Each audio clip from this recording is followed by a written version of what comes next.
Hello friends, this is your friend back with a new fanfic. What if Naruto was born in the Uchiha clan and built his own harem with Uchiha kunoichi? If you like this story, don't forget to like, share, and subscribe, and leave your thoughts in the comments. Now, let's start. Chapter 1. The Uchiha clan, one of the two most formidable clans in Konoha no Sato. It wasn't a secret to anyone that they were one of the two founder clans of the Hidden Leaf Village. Neither was it a secret to anyone that it was one of its founding fathers, belonging to that very clan, that betrayed and attempted to annihilate the very place he nurtured with his own hands. Madara Uchiha. The name alone was enough to instill fear among the hearts of any and every shinobi worth their salt. Anyone who had ever picked up a history book regarding shinobis knew that name. That name was the very definition of power and legacy he had left behind.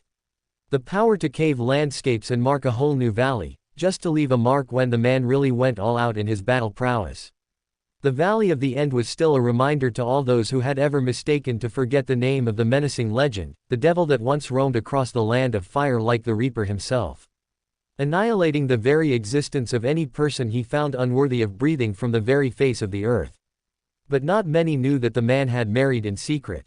Yes, Madara Uchiha, the tyrant, crimson-eyed demon, the very virtue of death himself. Many names had been given to the legendary shinobi, but none had ever imagined him to be a man who would ever even think to have a family. But he had. The man who was rumored to be completely unstoppable against anyone other than the legendary Shodai Hokage Hashirama Senju. The same man wielding the Mokuton, the only one who ever went toe-to-toe with Madara, and lived the next day to tell his tale.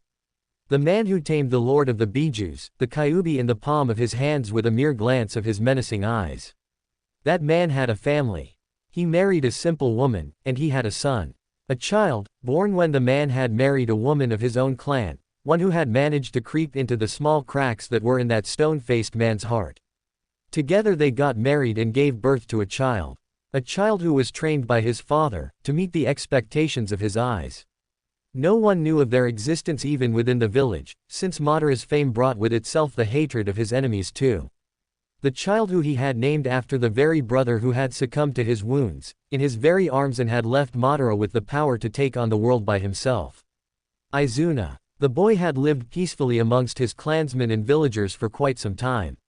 But it was only a tiger sleeping among its prey, waiting for the time to break free his fangs and claws and wipe the very existence of the people who he believed were the reason for his family's destiny. His mother, who he loved with all his heart, had gone to the point of death just because the grief of losing her husband had been too much for her to handle. That had been the night when he had let the darkness that hid in the skies to overtake his very being and gift him the power to wipe out anyone in his path. That night he had awakened the eyes that were only wielded once in history by his father. That night he wielded the Mangekyo Sharingan. With the new power coursing through his veins, he had started his rampage. The rampage that had destroyed the better part of a third of the village's infrastructure, and countless lives were lost in his wake of total insanity. Only one man stood a chance against him. It was as if history was repeating itself. As if their predecessors had taken birth yet again through a reincarnation. Tobirama Senju, the Nadaime Hokage of Konoha no Sato, had taken charge that night. He was the one who stood in front of the insane man and stopped his slaughter midway before it could continue on any further. Surely he was nowhere near the levels of power his elder brother, Hashirama Senju, once wielded. But after years of experience as a shinobi and as a Hokage to the village, there were few who dared to challenge him to a fight. However, Izuna Uchiha wasn't any man. The fight had lasted the better part of the night before his newly awakened eyes had no more to give into the fight against the fire shadow who stood tall above the defeated man that lay on his feet.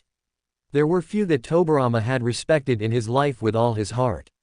His elder brother, and surprisingly Madara Uchiha, was one of them. He didn't respect him for his actions in life. No, they were disgraceful in his eyes. He respected the man for his strength and character. The man held himself like a man of his stature should. And for that he had Tobirama's respect. But above all, what Tobirama respected the most was Madara's loving heart. Yes, that was what Tobirama knew to be true, no matter how ridiculous it sounded to anyone else. He had done his fair share of studying into the power that hid itself behind those crimson eyes. The power that the world once cowered before. And finally his search had led him to the truth. He had gained the answers he was looking for after years of study into the secrets lurking behind those eyes. The answer was quite simple in the end. Hate. That was the answer that had shown itself to him for the fruits of his labor. The greater the hatred in the bearer's heart, the greater the visual prowess shall be. But Tobirama knew it to be a contradiction in itself. For, if hatred was the key to unlocking the power behind those eyes, the trauma had to have come from a trigger that led its wielder to that hatred itself. And once again the legendary Senju had devised the answer. This time too the answer was very simple, always in front of everyone but no one bothered to question it. Love. Now one might say how are love and hate related? They are the polar opposites in reality, just like light and dark, yin and yang. But that was where the key to his answer lay. For light to exist, darkness had its existence too. Yin and yang always were in perfect harmony, for without one the other cannot exist. The greater the love an Uchiha hid within his pure heart, the greater the hatred would be when it was crushed by the world. As Tobirama had stood tall, his shadow looming over his defeated opponent, the Uchiha had asked for one last wish. Tobirama Senju was many things in life. Calm, stoic, calculative, logical, deceptive, a genius. But dishonorable wasn't one of them. Just like every Senju and every Uchiha, he kept one thing over all the others. Honor. And there wasn't anything more dishonorable than to deny the last words of a man breathing his last breath in the world. So he had crouched down as the dying man had whispered his last wish in his ear. Never before had Tobirama been so close to having his heart go under a cardiac arrest as that very moment.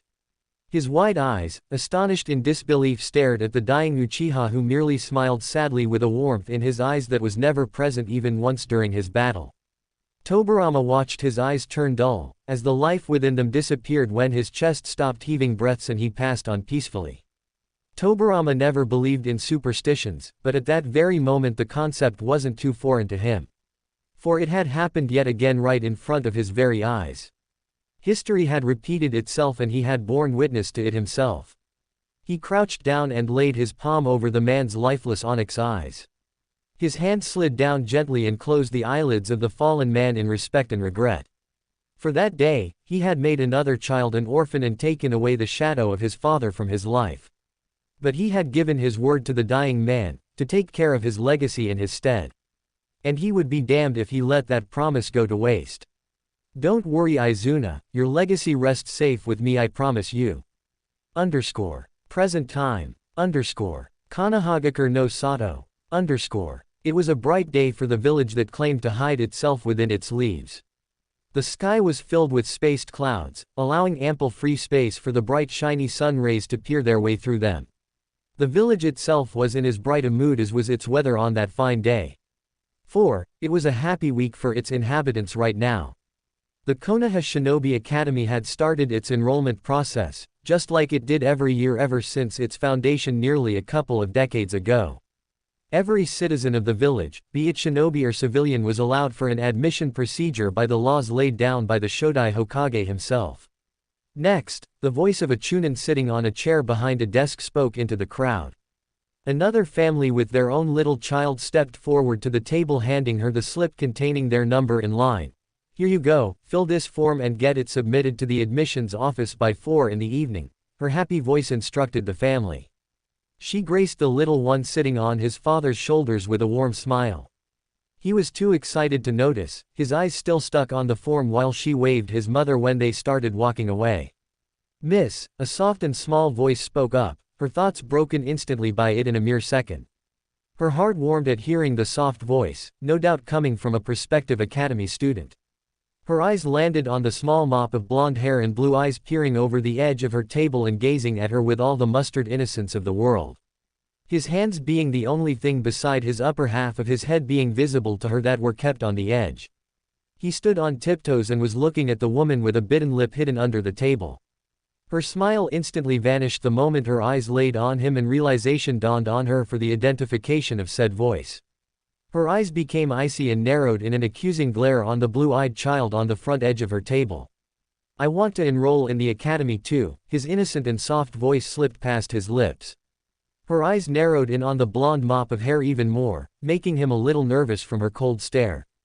Is that right? She asked a little coldly, the head of said boy bobbing up and down innocently. Hi. He squeaked softly, making her frown. She looked down on her small pile of forms before looking around to see that all parents had already taken theirs, meaning he was the only one left now. She gave him a half-hearted smile. The boy's nervousness vanished instantly and was replaced by an excited smile. I'm sorry boy, but all forms have been given out. You were a bit late, she lied smoothly, making his smile vanish instantly off his face. Oh, he whispered, obviously saddened by her remark. She peered up from her work and frowned. She felt a little guilty for doing so, but it was for the greater good in the end. That was what she told herself and continued on her work to take her mind off of it. Where can I get one then, miss? His innocent voice spoke up yet again, making her let out a sigh and slam her pen down in annoyance. He was startled a bit at her sudden loud action and stumbled on his toes, causing him to stumble back a bit. You can't. All forms for this year's admissions have been given out, you came too late. Now go and try again next year, she answered curtly and picked her pen up. She went about her papers, not seeing the small watering eyes or the quivering lip of said boy. Thank you for your time, miss, she heard his soft whisper trailing with a small sniffle at the end. She stopped her work momentarily to see him walking out slowly, no doubt in sadness if his little hunched shoulders were any indication. She bit her lip when she saw him open the metal gates to the academy and turn around. She wanted to stop him, but he had already gone away by then. A sigh slipped past her lips and her hand massaged her temples tiredly. Why am I feeling sympathy for him? He is nothing but trouble anyways, just like them, she thought bitterly, and went back to her work. The blonde's golden locks shone as bright as the sun itself while he walked down the street slowly. He wiped his eyes and saw the main entrance for the academy children in front of him, which would open a couple of days from now for all the new admissions. But not for me, he sniffled to himself and walked to the wooden swing in front of said gate slowly. The swing made soft creaking noises every now and then while his legs waved in the air with each movement he took on the ride. It made him feel a little better, the shade of the tree, the nests of the birds over it chirping loudly. He loved nature, it always made him feel warm and nice. Especially the garden in his house. Ka-chan, see, this is where I'll come day after tomorrow to become an awesome shinobi. His little reprieve was instantly worsened even more so than before when he heard those words. His longing blue eyes stared at the family with a look akin to that of someone who could just wish for what just could not be his. Family. He bit his lip, watching on with that same longing gaze at the boy hunched over his father's shoulders while they all laughed at his expense. Yes, you're right, but first we have to submit your form to the Hokage tomorrow, sweetie, or you won't be enrolled, he heard and kept it in the back of his mind for future reference. Ka-chan, look, the lady at that office gave me an extra form by mistake, what should I do with it? His voice rang when he walked past the tree where our adorable little blonde sat. The said blonde's ears perked up and a small spark of hope now lingered on in his eyes. Throw it away, sweetie, it's of no use to you anyways, his mother told him with a soft giggle. The boy did as his mother had told him and threw it over his head without a second thought. The slip of paper flew behind the three in the air and the blonde boy's swing stopped abruptly. His blue eyes narrowed in on the slowly flying piece of paper. Konoha Shinobi Admissions Program. His eyes widened as soon as he read the words on top of the paper and he was off the swing in an instant. His little feet stumbled a little, but he caught his balance and chased the flying paper for dear life. He leaned down between his stumbling and nervous steps, swinging his arms around for failed attempts at catching the paper he needed so much right now. Finally, his fingers stuck on the flying form, his feet slowing down gradually before he was standing in the middle of the empty street all alone, looking at the piece of paper in his little hands with wide eyes. Konoha Shinobi Admissions Program. He read the first line again to reassure himself that he really had one. He bit his lips and clutched the form to his chest as if it was made of gold. His eyes clenched in desperation to believe it really was true. I've got it, I finally have one. Now I can enroll too. He thought to himself and ran back towards his house with a small hop in his little steps. Everyone eyes him coldly, with a look that clearly said, "Are you stupid?" seeing him clutch a piece of paper to his chest so protectively as if it was his whole life. But the child could care less, he was far too happy right now to pay attention to these little things at the moment. He had a form to fill and submit to the Hokage tomorrow. Next morning. The The streets of Konoha bustled with happy villagers going about their lives. A small boy, with his shiniest golden locks walked around them, snaking past legs to make sure Che didn't bump into anyone. The admission form, now all filled out, was still clutched to his chest like a lifeline. He had to make sure he didn't accidentally lose it. No, that won't do at all. He had never been to this part of the village. It was the main shopping district, acting as the nerve center for the entire village. He had never needed to. He always stayed in his clan compounds. They had everything he ever needed anyways. They were really nice and cozy, they made him feel safe. Safer than he felt now from all the cold glares and snide remarks being sent his way from all those he caught eyes from. He still got those occasional stares or remarks in his clan too, but they were a lot lesser in his own clan grounds. They were used to his presence there on a day-to-day basis. The rest of the village wasn't. Plus, he wasn't oblivious as to the reason for said treatment towards him exclusively. His mother had told him everything before she had passed away a few months back.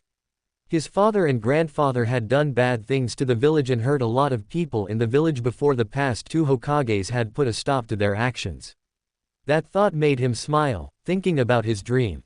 His eyes raised their level upwards, to see the mountain shadowing the back of the village with two sacredly carved faces watching over them all at all times.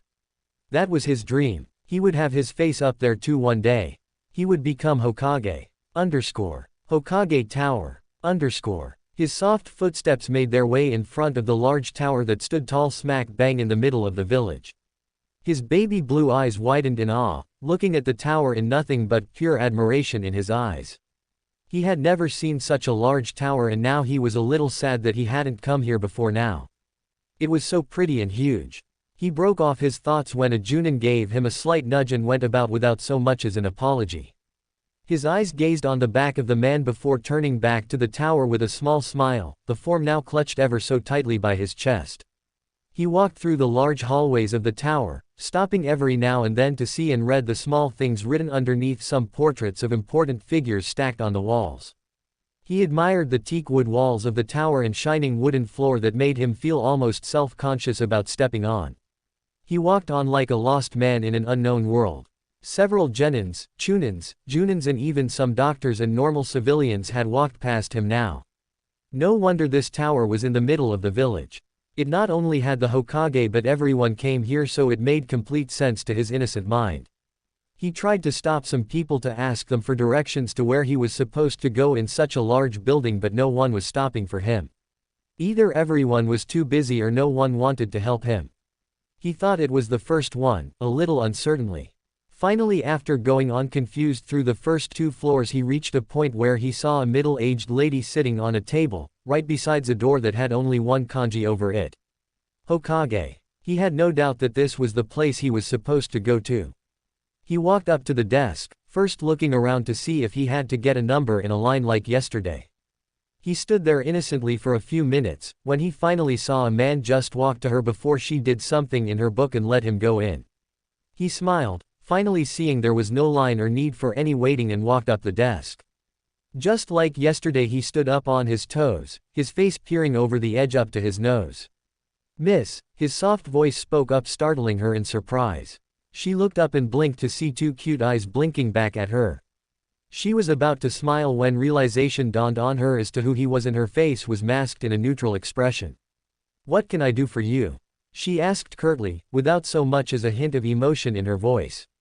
The blonde though smiled, seeing she wasn't sending him away or talking to him rudely like some people had done before, and put his form on the table with one hand and clutched the edge of the table with both of them for a little added support. "Can I meet the Hokage, please?" he asked politely in his soft voice, making her crease her eyebrows together in a knit. She had half a mind to tell him off rudely, but she was still on duty, and as her duty stated, she had to treat everyone who came to her equally. Even him. "Not right now." "No," she answered in her curt voice and turned her eyes down to the register. The blonde bit his lip softly and nodded nervously. "All right, miss, how long do I have to wait?" he asked, making her look up, this time with a hint of annoyance laced in her eyes. "I told you not right now, didn't I? The Hokage is a very busy man and only entertains people who have made a prior appointment with him." She answered his query as professionally as possible and returned to her work. Her nodded hesitantly yet again, inwardly glad she was answering his questions so nicely. What's this appointment, miss? How can I get one? He asked innocently, making her let out a tired sigh.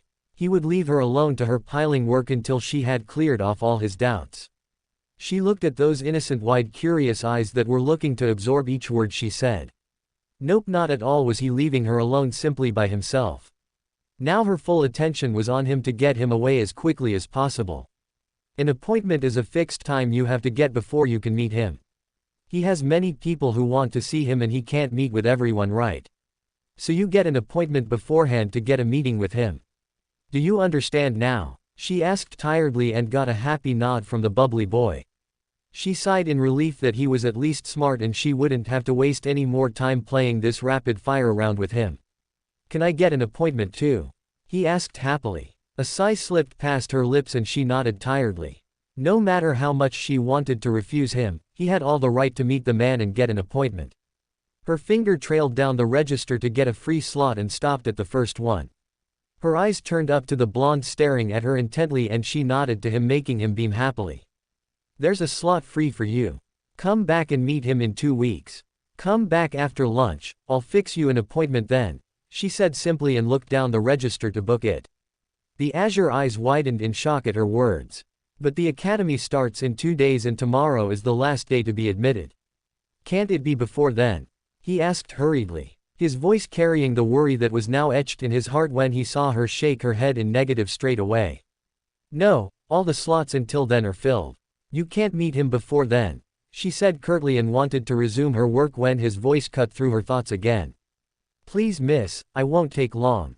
Just 5 minutes, I just have to get him to stamp this C, he said, pulling up his arm to show his form with the blank place for his stamp. Her frown deepened into a scowl as her patience were now getting thinned by the second. She shook her head with a clenched jaw and his eyes now turned pleadingly wide.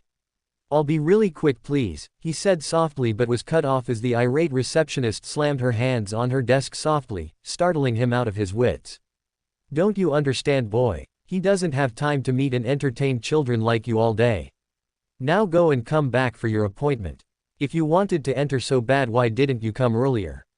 She said in a neutral voice, barely hanging on to her patience, and his features visibly saddened at that. I didn't know until yesterday and got my form from a boy who had an extra with him. The academy lady had given out all forms already. Please just a few minutes, he said softly, and the secretary had finally had enough now. Stop your whining, kid, she said rudely, making his eyes widen in surprise. If you wanted to enter so much, then you should have come earlier and get it done like everyone else did. Didn't your parents teach anything about the academy before now? Now go and whine to them and stop disturbing me, I have work to attend to, she said in a tone of finality and returned back to her work, happy that she didn't get any more whining from that annoying boy. The sound of a soft sniffle reached her ears when she heard his hands slip down from her table and she looked up to see him retreat a couple of steps back. He was holding his form in both his hands now and his silky golden hair now shadowed his eyes. His pained eyes looked at the form while barely holding back a sob. I don't have any parents, miss, he said in such a small voice that she would have missed it had the hallway not been so silent. Her eyes widened in shock when she saw small drops slipping down his cheeks and down on the paper clutched in his tiny hands. Her heart clenched at the sight when he spoke up with a polite boy, shocking her to the core at his form of respect even after the way she had treated him. I'm sorry, miss, it's my fault. I shouldn't have forced you like that and disturbed you from your work. Thank you for answering all my questions so nicely and giving me your time. I'll take my leave now, he said softly with a slight sniffle, rising up from his bow to wipe his nose sloppily with his sleeve. Her astonished eyes watched him walk past her table silently and throw the form in the dustbin kept to the side. Guilt crept up her heart and she bit her lip. No matter who he was still a little child and didn't know what to do without his parents to tell him. She broke her thoughts to call out to him, only to see him already gone and the now empty hallway, making her guilt increase 2 folds. Her train of thoughts went on, unaware of a pair of narrowed stoic amber eyes watching the empty hallway quite intently from the sidelines. Tobirama Senju stood by his door, his arms crossed while he leaned with his back to the wall. He had come out to see what this conversation was about and to get his next set of paperwork that hadn't been brought in, only to catch an earful of the last part of the conversation. Needless to say, with what he heard he wasn't pleased in the slightest. This was his village, and no child should be treated the way that boy had been treated just now. For some matter, the boy seemed a little familiar to him, but he couldn't quite place his finger on it for the life of him. And that annoyed him to no end. He wasn't a man to be left with unanswered questions. Everyone knew that about him. He walked up to the receptionist's desk, who looked back to see who it was tiredly. Her eyes widened in shock at seeing Tobirama himself standing there, albeit not looking at her, instead his eyes now dead set on the dustbin kept to the side. She stood up, scrambling the messed up piles of paper hurriedly, knowing how eyeing the man could be for such trivial matters. Hokage-sama, what can I do for you? She asked with a slight stutter of nervousness and cursed herself for it inwardly. He paid her no heed and walked to the dustbin that had caught his eyes now, and picked out the small slip of paper laid on the top. His eyes narrowed in on the sloppily filled form. Especially the small wet spots now marring its surface, no doubt made by the tears of that innocent child. He focused his thoughts on the form itself and read it thoroughly as he was used to like always. Konoha Shinobi Admissions Program. Admittee's name: my name is Naruto Uchiha. Mother's maiden name: my ka-chan's name is Miyanamikaze. Father's name: my two-san's name is Izuna Uchiha. Legal guardian: father's name: I don't know about that, but I'll tell you after I ask Kagami Oji-san. Clan status: if any, I am from the Uchiha clan. Age: I am 5 but I'll be 6 in 2 weeks. Reasons for joining the academy: to be filled in by the admittee. Shinobi are cool. My two-san was a great one from what my ka-chan told me. And I want to be one like him. Oh, and I want to be the Hokage. Pledge to loyalty for the village: to be filled in by the admittee. I love my village but I don't know what this pledge is. I'll get it after I find it. So please give me a little time to find it, alright. Tobirama, the man known for masking his emotions to the utmost across the elemental nations, couldn't help the mall smirk that was now etched on his face while his eyes read past the words in pure curiosity. The cute way he had filled out the form with, and how he had forgotten to add his own picture to it, made it quite clear to him that the child didn't have the slightest bit of idea how to fill a form and had tried his best regardless of that, to the best of his knowledge. The small tear stains had smudged up his already sloppy handwriting a bit, but he could make out all of it quite clearly. He was surprised for a moment to read his father's name, but now it made sense to him why his secretary had been so adamant about sticking to the rules, particularly with him. His eyes left the form and looked up to the nervous secretary. His gaze narrowed in on the woman, who shivered a little, gulping softly in nervousness from the man's intense stare. Why didn't you let the child meet me? He asked stoically, though the dangerous glint behind it wasn't lost to the woman. Why, you see, Hokage-sama, there was no time slot left in your timing register, and her voice was cut off by the piercing voice of the man, whose eyes had narrowed even further at her slight stuttering voice. I have a little free time in between my appointments. Surely a few minutes between any one of them could have been discerned for the child, since the matter was so trivial as to just needing my stamp of approval. So why? He asked again in a steel-like voice, making her gulp down her nervousness and try to speak, but he cut her off again. You hate him, he stated simply, leaving no room for arguments. Her eyes widened in shock when he slapped the truth in her face, and she shook her head vigorously. He paid her lies no heed and continued on, completely undeterred. He is his father's son, yes. He has his grandfather's blood coursing through his veins, yes. He is related to 2 traitorous shinobi of the village, yes. He said stoically, and watched her look at him speak as if he was an alien of sorts, no doubt shocked by his words, but he didn't stop. But he is a part of this village.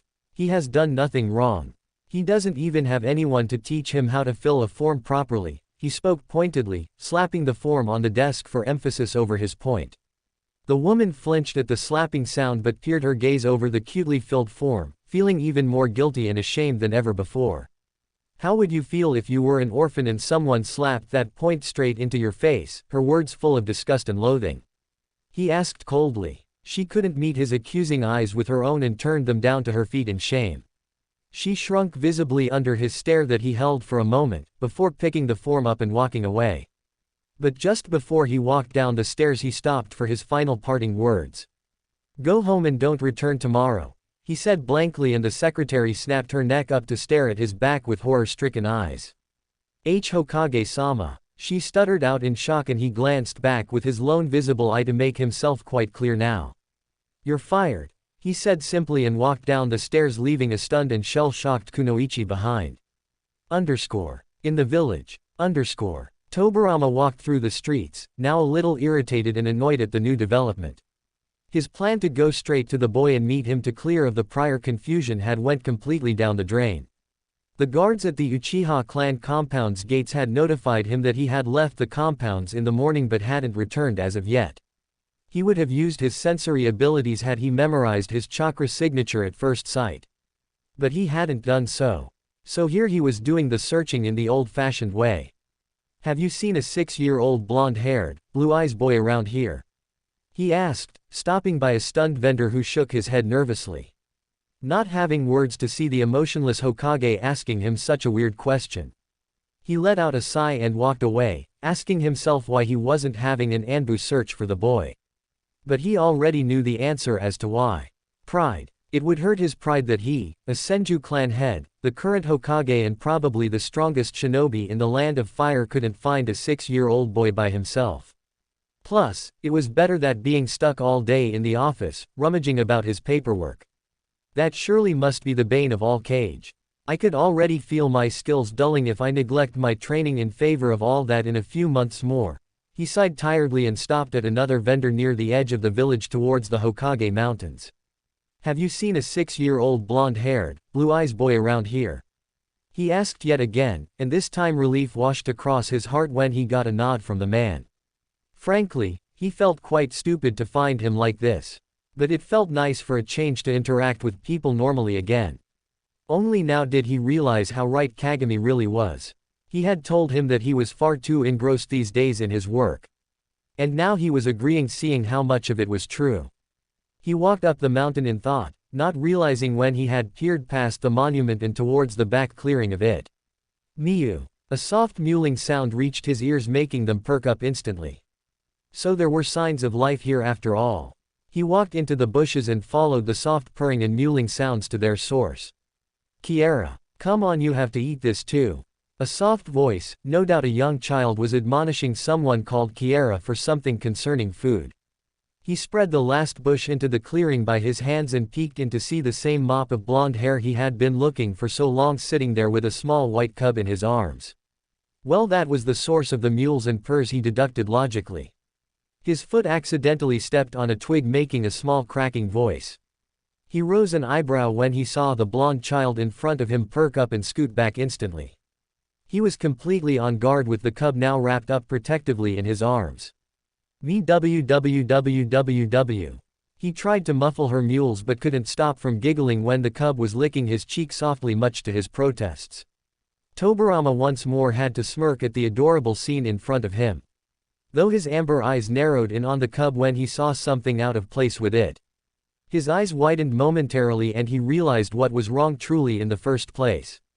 That is no ordinary kitten, it's a white tiger cub. He drawled on in his mind and saw the boy curl the cub in his arms into a little ball of fur and now completely out of his eyes. Please don't take her from here, she lives here and I take care of her, he said in a guarded voice, once more surprising the ever-stoic Senju. So he knows the cub does not belong here, yet he takes care of it and keeps it hidden from everyone. Smart for his age, no doubt about that, he concluded and stepped out of the bush, dusting his clothes gently. Tobarama crouched down on one knee in front of the boy who was now rocking the cub a little to calm her down. Tobarama was quite surprised that a cub of a species such as his own had taken a liking to a human child, no less. His eyes met the boy's baby blue ones that were still guarded and completely defiant, making him a bit proud at his protective nature. I'm not her to take the cub, child, he stated blankly and watched the boy blink innocently before nodding and relaxing completely. Though it is rather easy to convince him otherwise, he deduced silently and watched the boy smile and settle the ball of fur over his lap. The cub curled up in a small ball and let out a cure yawn, her ears twitching cutely at that moment. Tobarama watched the boy brush her back and get small purrs out of her and couldn't help but be surprised at how comfortable the cub was around him. Why are you here, mister? He heard the innocent question of the blonde and gave him a curt nod of acknowledgement. He pulled out his folded form from his pocket and handed it to the boy, who took it hesitantly, no doubt wondering what it really was. Naruto unfurled the folds and had wide eyes when he saw that it was his admissions form. But more than that, he was astonished to see the stamp that was now marked in the blank square he needed to have filled in the first place. It was the official stamping that donned the kanji of Nadaime Hokage over it, along with it saying it was approved. He looked at the man with a bright and grateful smile. "How did you get it signed, mister? I thought the Hokage didn't have any appointments for 2 weeks. Did you have one earlier and get this signed for me?" he asked, making Tobirama purse his lips in thought. So the boy had a dream to be Hokage, but was still so innocent and oblivious to the fact that the current reigning Hokage was sitting in front of him. That was amusing, to say the least. "Yes, you could say that," he said simply, and saw the blonde too happy to notice his slight hesitance in words. Naruto put his finger on the cub's nose and gave it a soft rub, only to make said cub scrunch it up in irritation. "Me www." The cub mewled softly and Naruto kissed her head in an apology for disturbing her nap, getting yet another purr out of her. But he had to show her this. "See, Kiara, this mister got it signed for me. Now I can go to the academy too," he whispered to her, and Tobirama saw now the slight tear marks on his fair cheeks. The child had been crying her, no doubt. "Me www." The cub mewled in a hurt-like manner, making him chuckle at the pouting blonde, who had bonked her softly when she tried to lick and bite his form instead of reading it like he wanted her to. "You don't have to eat everything, you glutton," he scolded her half-heartedly, before scooping her up and kissing her nose to make her lick his own softly. Tobirama chuckled at the boy's antics, making the boy turn a bit sheepish and stick his tongue out childishly. The stoic Senju wondered just how long it had been since he had had a laugh like this. He was now becoming socially inept, not that he normally wasn't, but now he would be even more. He sighed when he saw the confused-looking Naruto and Kiara blinking at him innocently, wondering what he was thinking, no doubt. "So you want to be Hokage?" he asked, to take their minds of his behavior, and saw him look at him surprised before looking down at his form and then back at him with a small smile, and nodded happily. "Hi. I'll become the Hokage one day," he said, making Tobirama smirk ever so slightly. The boy had said, "want to become." It was, "will become," which left only the argument of when he would become one. "And why is that, if I may ask?" he asked in a hint of curiosity, eyeing him calculatingly to discern his incoming answer. "Because my Ka-chan told me how awesome they were," he said happily, making his eyebrows shoot up in surprise. Now this was a new one. He mused and urged him to go on. This he would like to hear. "She said that he is the strongest shinobi in our lands, one who each one every other respects and our enemies fear. He looks after each and everyone regardless of who they are. Maybe if I become one, everyone will love me too." He whispered the last part in a faraway voice, making Tobirama's eyes soften ever so slightly. "I see," he said in affirmative. He knew of the child's scorn, but he could implement that the child be treated fair in every possible way. For which there was his decree in place, but he could not make them accept him. That only came with time. He had even tried to adopt the child by himself, but the clan laws he himself had placed once had stopped him. Oh, the irony, his own laws working against him now. But there was nothing he could do. He did belong to the most royal family of the Uchiha clan, with the most noble of their bloods. There was no doubt in anyone's minds that he would one day inherit their pride and joy, their kekkei genkei in his eyes too. It was his birthright after all. That was the very reason he had been rejected in the first place. The fear of their bloodline's purest form falling prey to an outsider, a senju no less, was a risk the Uchiha clan wasn't willing to take. It had always pained his heart that he was the very reason why he had been orphaned in the first place, and how little he could do for the boy without making it look personal. The power of the Hokage came with several restraints. Not showing favoritism to a single individual being one of them. He had known his mother for quite some time. A nice woman, belonging to a small shinobi family without any fame and marrying into the most strongest families of the Leaf. Even after her husband's death, she hadn't kept even an ounce of animosity or ill will towards him personally. Both sat in comfortable silence, with Tobirama's conflicted amber eyes gazing over at the waterfall in front of them with a glance holding a hint of solemnity in them. "It's a nice dream," he said, in barely above a whisper but loudly audible to the blonde child sitting by his side, clearly enjoying the calm serenity of nature all around him. "Now I can go to the academy and become a shinobi. Then one day I'll be Hokage, the first Uchiha to be one, believe it. Tobirama watched the child in fascination. Never before had he seen a child belonging to the Uchiha clan proclaim the dream to lead their village and become acknowledged by everyone with such fire and passion. They were raised up in an environment to always pride themselves in their old ways. Especially, their mightiest Sharingan. But this boy was different. Different from all those that came before him. Different from Izuna. Different from Madara. Almost purely out of instinct, he raised his hand. His large hand covered the boy's small head gently. Naruto's curious and wide baby blue eyes looked at Tobirama with all the innocent confusion in the world. The child was no doubt confused by his action. I believe you, he said simply. His voice holding no emotions in them like usual, the ever-stoic voice of Tobirama Senju. He watched those azure eyes widen even more than they usually were and his features suddenly became hesitant and nervous. Naruto hadn't expected him to say that. His voice was so firm, so confident. He couldn't even decipher an ounce of doubt in his words. It made a warmth envelope his chest like never before. He truly sounded like he believed him. The first one ever aside from his mother to believe in him and not outright laugh or send a snide remark at him. Tobirama ruffled his hair gently and looked straight, not seeing the boy glance at the man every now and then in a newfound nervousness shining in his eyes. Naruto couldn't understand the man. How could he believe in his dream just like that? He didn't even know him. Say, his soft voice rang in the comfortable silence. Tobirama gave no signs of hearing him but Naruto could feel his complete and rapt attention on him. The man by his side was so mysterious. How can you believe in my dreams so easily? You don't even know me, he asked in childlike curiosity. Tobirama sat in silence for a few moments, as if pondering on the words of the child. However, he wasn't. He knew the answer to the child's question the instant it left his lips. No, he was instead pondering on the nature of his words. They weren't put forth like a normal child his age would.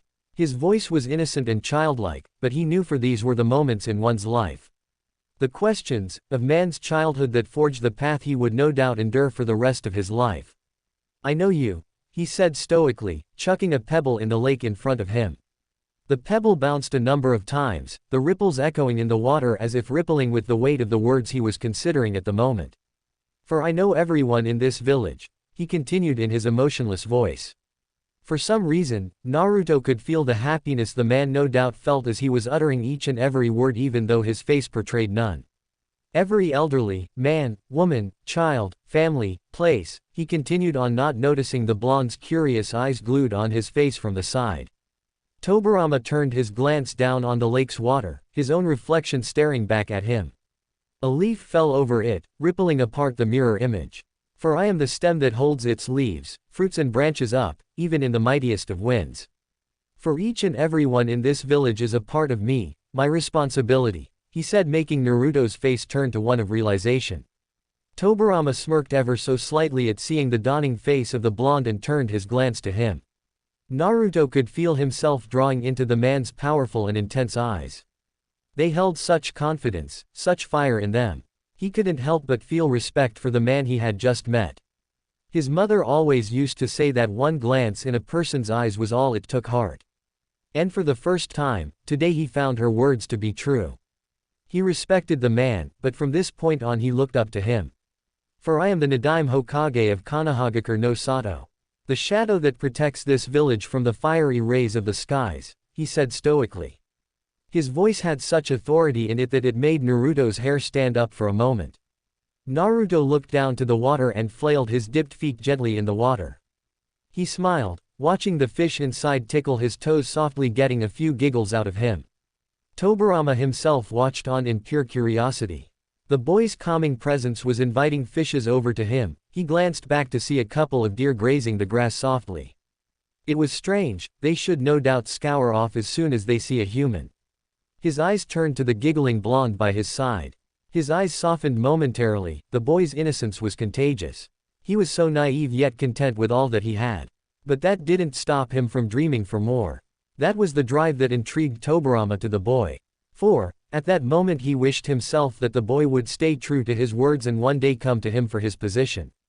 For the time being though. Kya! The blonde yelped and fell down into the lake with a small splash. Tobarama retracted his hand from where the blonde once used to be and looked at the dripping boy glaring at him heatedly. He only showed one response to him though. He merely raised an eyebrow. It seemed to infuriate the blonde boy even more when he pointed an accusatory finger at him. "You did it on purpose, didn't you?" he asked heatedly, making Tobarama's eyebrow shoot up a bit more. "I have no idea what you are talking about," he lied smoothly. Years of being a political and militaristic leader had honed his deceptive skills to the utmost precision. "But how will you become a Hokage, when you can't even save yourself from falling into a lake?" he asked stoically, though the underlying mirth of playfulness wasn't lost to the blonde-haired Uchiha. He fumed and almost had steam coming off of his ears. That stoic voice was getting on his nerves and he was lying too. It wasn't fair. Splash. Ahahaha. The blonde laughed and giggled, holding his sides when they started to hurt a little. Tobarama's eye twitched in annoyance. He brought a hand up to his face and brought it down slowly. The dripping droplets collecting in his palms and falling down his dripping form harmlessly. He merely glanced at the boy stoically, the blonde boy who had the nerve to splash water at him of all people. It was truly amusing and utterly surprising to him. He watched the boy double over in laughter and slap the water with his hand, mumbling incoherent jokes pointed at him and then laughing at him. It would have been an adorable sight, had he not been the one who was currently dripping, that is. You do realize that you just splashed water on a shinobi who is renowned throughout the elemental nations for his unparalleled mastery over the water element. His stoic voice rang throughout the clearing. The blonde's adorable giggles ceased and he watched on Tobarama's towering form, cowering a bit. "And the two while you were standing in the middle of a lake full of water itself," he pointed out, brought the obvious. Naruto couldn't help but gulp and watched the surrounding water bodies a bit nervously. They looked quite scary now. Now we can settle this peacefully like adults," Naruto tried to negotiate with a sheepish chuckle and Tobarama's eye twitched dangerously at his stupid excuse. "Well, that will not be possible," he reasoned in a sudden calmness that Naruto took as a cue to run. "Since you're not an adult. Now get back here," he shouted and formed a couple of water whips in his palms. The blonde yelped and ran throughout the clearing, trying to pry off those dangerous-looking whips with skillful and last-moment dodges. Tobarama took this time of playful banter to realize how honed his agile instincts really were as he tried to press on slowly a little by little to see and gauge the limits of the blonde that had piqued his interest a bit. Mito Uzumaki, the heiress to the great Uzumaki clan and the sealing mistress herself, was walking in the fields with a baffled look marring her beautiful face, regardless of her age. She had tried to go and find Tobarama, since Tsunade had to start her academy tomorrow and had picked the house over her head to go shopping for her dress and equipment with her Oji-san and boss-san. The first place she had looked into was the first place anyone would go to find the ever-stoic Senju these days. The Hokage Tower. But what surprised her truly was that rather than finding him there wasn't a trace of life near his office. The secretary wasn't there to be seen and Tobarama's desk was unkempt with half-filled paperwork stacks. Now this intrigued her. For a man who was hell-bent on getting everything perfect, his table had surprised her.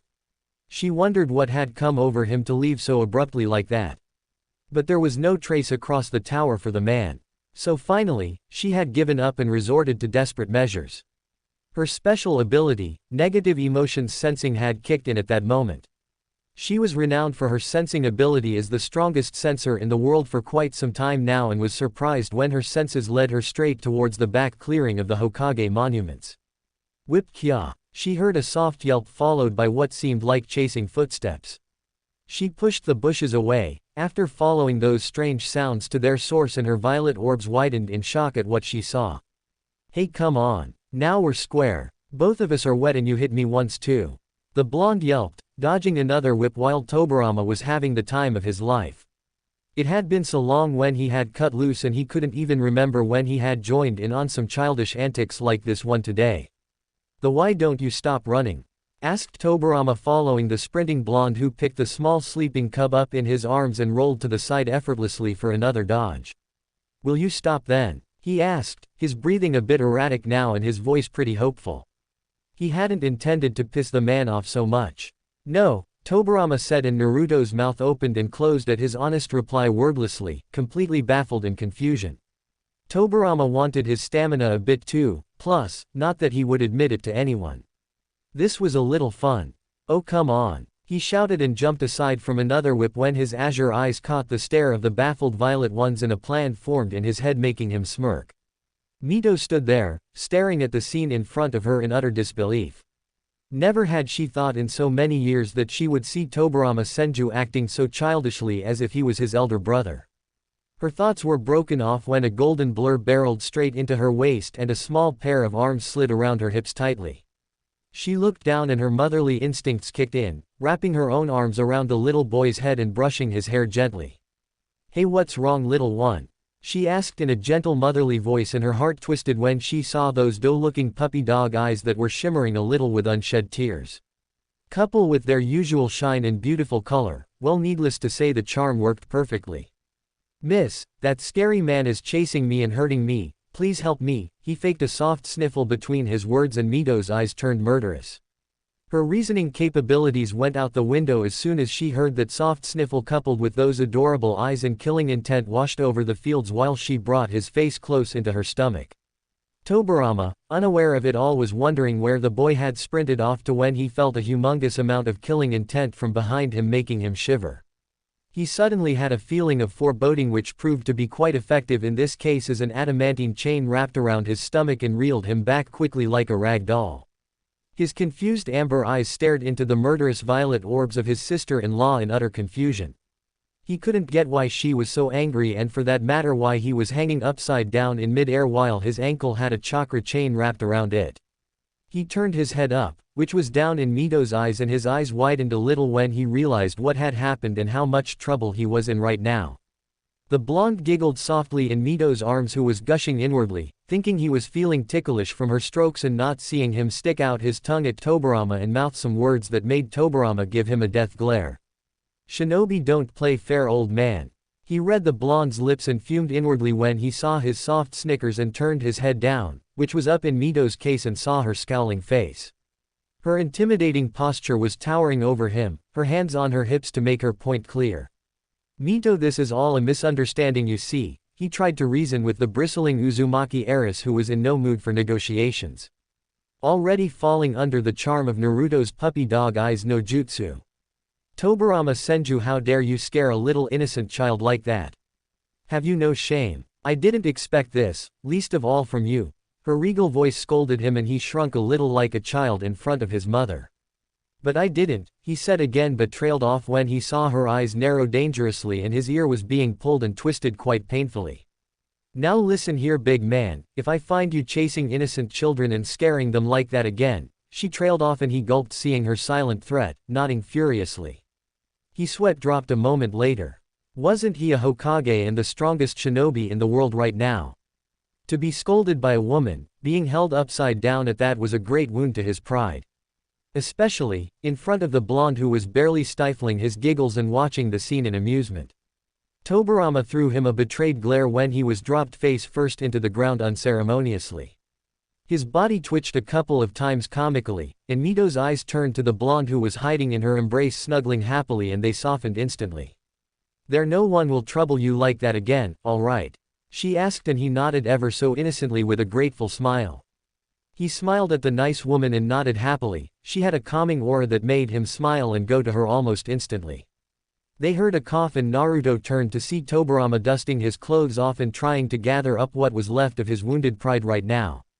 "So Mito, what brings you by her to find me?"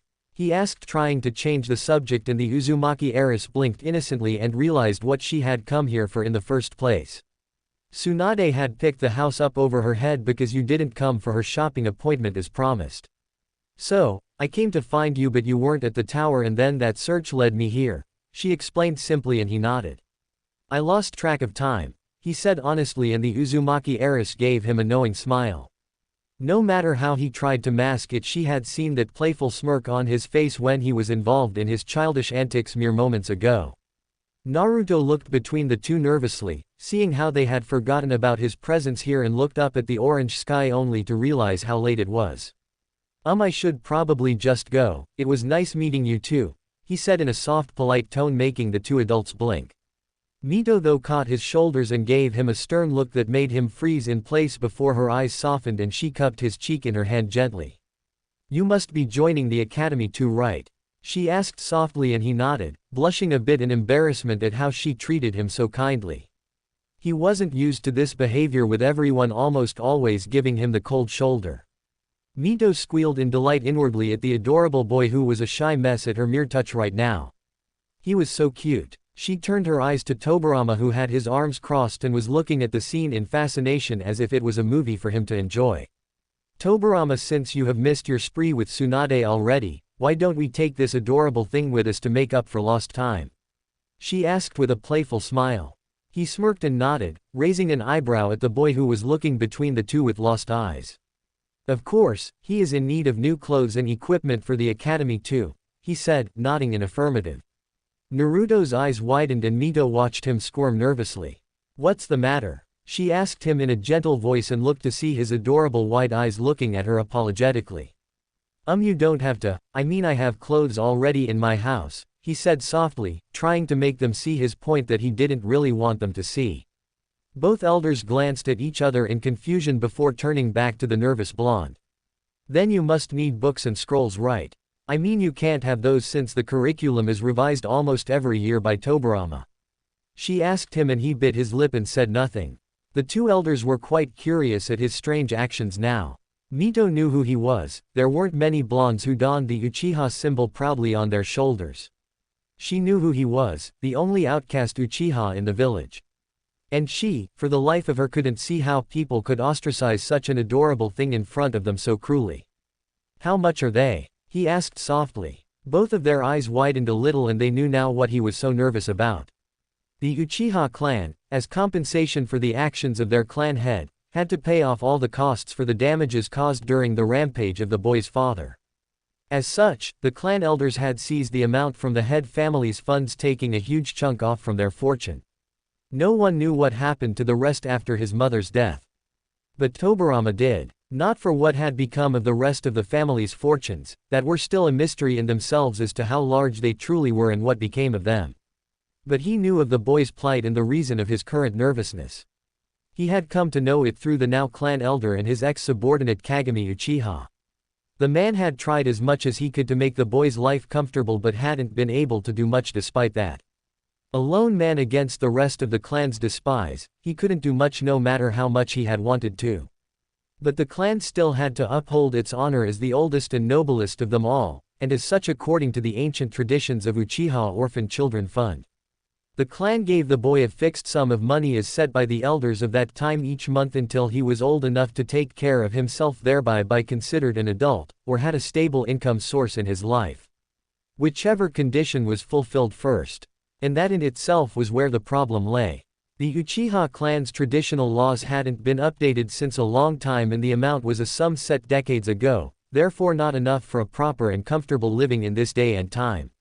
Now that wasn't usually a problem for the orphan child since the Uchihas had their own shopping districts and way of life.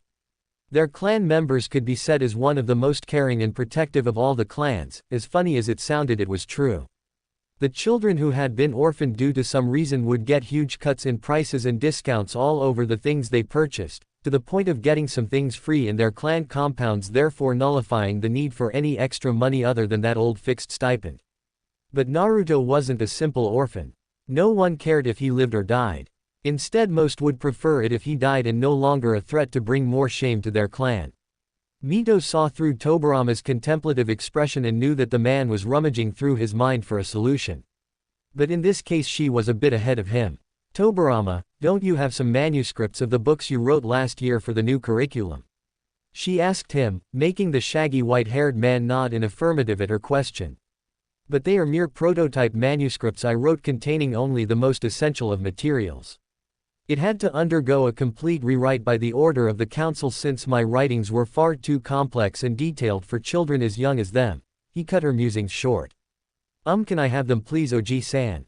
Asked the soft and shy voice of the blonde who was standing quietly to the side and listening to their conversations for a while now. Tobirama though saw his eyes, the eyes that were eager to learn. But what if he couldn't understand them? They would do more harm to the boy than good. Please, I'll give them back to you if I don't understand. But if you can, I'll take them, he asked him in a pleading voice, and those innocent eyes made even his heart melt. He sighed, looks like age really was catching up to him. He crushed those thoughts instantly. What was he thinking? He wasn't old, he hated being old, he scolded himself inwardly. All right, he said, and Mito giggled when the boy perked up with a smile in an instant. To Naruto they served two purposes. First, he got off from paying. But that wasn't the reason he asked for them. They were incredibly complex and detailed, written by the Hokage himself. Now that was a challenge, and how would he be Hokage, if he couldn't even understand one's written knowledge himself? Tobirama wanted to see how far the boy would go with those manuscripts. He would keep an eye over him just in case he pushed himself too far and wasn't able to cope up with the detailed knowledge himself. Though he had a hunch that the boy might surprise him. And he loved these kinds of surprises a lot. Alright then, I'll bring them over to your house tomorrow. Then we can see if you need those clothes and equipment really or not, he said stoically with a hint of warmth and ruffled the boy's hair, who just looked at him with affectionate and longing eyes. Naruto had seen fathers do this to their children and now he knew how nice it felt. Tobirama saw it and a slice of guilt flashed through his heart when he saw those longing blue eyes that looked for affection in even the smallest of things. He was the very reason the boy had eyes like those in the first place. He had taken his father's life, in combat or not, and it weighed heavily on his shoulders now. This was why he never let emotions out of his heart. They made things complicated. Now he knew whatever the boy would say when he came to know he was the one responsible for taking his father's life, the boy would despise him. And deep within him he knew it would hurt him. But he would endure it, for he was a shinobi and he had promised his father to look after the boy. Don't worry Izuna, I've got eyes on your boy now, he thought when he watched Mito pinch the cheeks of the blonde who was blushing and mumbling incoherently with pinched cheeks to let go, not that the Uzumaki heiress was listening to him in the slightest. Alright Oji-san, Mito-sama. I'll be taking my leave now, he said politely with a slight bow, and the two were surprised at the manners he had at so young an age. Before Mito could break out of her thoughts and tell him to not call her that, the blonde was off with a wave. Now how was she supposed to tell him? Her thoughts trailed off and she smiled at the stoic Senju slyly. Tobirama grew uncomfortable at the sight of that smile. That smile meant she wanted something and he was an essential part of it. But the thing that annoyed him the most was that she always got what she wanted, no matter what he argued with his ever-present logic. For that was the power of women that not even Tobirama Senju was able to overcome. He just prayed to heavens that Tsunade didn't turn out like her grandmother. He even shuddered to think what she would do to men when she grew up. Her temper was already of the legendary and fiery Uzumaki's. He just didn't know then how much the relations between the Senju and Uchiha clans were going to change in the coming future. Chapter 2. The shining rays of a huge fireball placed in the sky made their way past the windows of out little blonde currently snuggled up in his futon. The curled up ball in between the large room squirmed slightly, just enough to make the blanket covering him. Moo! A soft mule rang in his room, his blanket getting plucked by something offending, making him clutch it tighter in his sleep. Go away, sleepy, he mumbled sleepily, curling up into a little ball. But the thing clutching his blanket tried even harder now, much to his added annoyance. What, Kiera? He whispered sleepily, his baby blue eyes squinted while trying to adjust to daylight when he took in the wide brown slitted eyes of his favorite cub. Moo, she mewed softly, licking his cheek and curling up by it with a small yawn. Though Naruto regained his bearings and finally came to his senses, but even still he couldn't help the smile that lit up his face at seeing his friend there. How did you get here, girl? He asked her, brushing her fur to get a soft purr out of the little feline.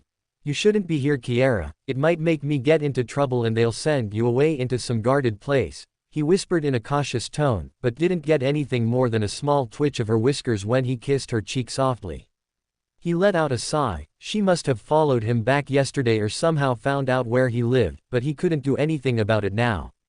He himself had been wanting to take her home now that she was getting bigger and a lot playful to hide in the hidden clearings behind the mountains any longer. So it was all for the better, at least for now. He sat up, scooping the ball of fur in his arms, who didn't feel much like resisting from the friendly touch she had gotten used to. The blonde boy walked downstairs to his dining room, straight for the fridge, and put the small cub on the table, who was watching her unofficial master quite curiously. He filled up a bowl with the half carton of milk he had and placed it on the table, much to the joy of the little furry thing who had dug in as soon as the bowl touched the wooden surface. He sat down on the table, his chin on his arm only to look at his lone friend fondly lapping up her milk. His finger rubbed her nose making her mewl in a hurt voice at being disturbed during her meal. He laughed though when she licked off the small droplet of milk on his finger while she was at it, getting herself a small bonk on her head. "Glutton," he whispered playfully, seeing the cub mewling in a hurt voice, and he was glad she was here now. At least his house wouldn't be as lonely as before. He himself cut off a small piece from a loaf of bread and started on frying a couple of eggs, feeling a small nudge on his ankle. He looked down only to see the pleading eyes of Kiera looking at him innocently, no doubt hungry from the fresh smell of frying eggs making him smile. He cut off a small piece of his omelette and threw it down, which was eaten before Naruto could even realize, and watched the ball of fur nuzzle against his leg, no doubt quite content now. "You're going to run me dry like this, you gluttonous cat," he said playfully, much to the confusion of the cub who just went up onto his lap while he enjoyed his meal in silence. His eyes glanced at the clock to see it was almost 9 now, and he rose an eyebrow, remembering he was going to have some guests over today, and grinned. He picked the yawning cub up in his arms, instantly hopping upstairs into the bathroom. "All right Kiera, time to get you cleaned up girl," he said, getting a yawn out of the cub who was still quite sleepy and clearly wasn't expecting what came next. Splash. Moo. The cub mewled in horror when he had thrown her into the warm water of the tub and looked at him with hurt eyes when he stepped in a moment later after getting undressed himself. Now, we'll have none of that, you're going to have to be clean so you don't ruin things in the house girl," he admonished the cub, who enjoyed getting herself rubbed with a little bubbly shampoo massage as was felt by her purrs. The joyful bath ended when the water was cold and he drained the tub, coming out with a little cub wrapped up in a towel and being brushed off the water with some muffle mules. He let the dry fur ball out of his grasp, who jumped down and shook her body expertly to dry herself off, and ran up to the small folded mattress by the side cupboard that was open and found herself a new spot to sleep. Naruto just shook his head at the lazy cub with a smile and went onto the closet himself, sliding it open to see rows of clothes stacked up neatly, ranging from all sizes and colors. Naruto smiled and took out his blue shirt with a little Uchiha symbol on the bottom right corner in the front and put on some black pants while running his hand through his silky locks. Knock knock. Naruto was surprised at hearing the knock so early. Surely Tobirama wouldn't be coming this early in the morning. Right. He ran down the stairs and opened the door with a polite bow. "Welcome to the Uchiha residence," he spoke up politely only to get his hair ruffled playfully. "Now no need to be so formal with your Ji-chan now, is there?" The playful voice of Kagami Uchiha said, making him grin and step aside to let the man in. Kagami made his beeline straight to the living room and sat down on the couch, smiling at the boy who offered him a glass of water. "So, I heard you came looking for me back at the Uchiha clan office?" he asked, getting a happy nod from the boy. He already did have a hunch as to why the boy would have wanted to meet him. "I guess you came to me regarding your admissions to the academy, nay?" he asked, and got an instant nod from the boy. "Don't worry, I'll take care of it," he trailed off, seeing the boy shaking his head, which now had him thrown into a loop. "No need, Oji-Sani already got my admission form signed by the Hokage," the boy answered his confusion, making the man perk up in surprise. Kagami couldn't help but look at the boy in pride. That was the drive a child his age should have. "That's great Naruto, I'm proud of you," he spoke in warm tone, making the boy gaze at his lap while his cheeks turned pink in embarrassment. Kagami was still surprised that Tobirama Senju had taken the time to meet the boy on such short notice, but he remembered that the man was a bit too curious when it came to matters concerning him. He rose an eyebrow when he saw the boy perk up, as if he had remembered something important, and he was all ears for the kid he considered his nephew in all but blood. "Tobirama Ji-chan is great too, Oji-san, he is so fun and so cool. He even brought me my signed form to the back of the Hokage monument himself and played with me a little," he said, making Kagami frown a bit. Now that didn't sound the least bit like his sensei. Tobirama Senju, playing with a 6-year-old child, the idea was laughable in itself to him.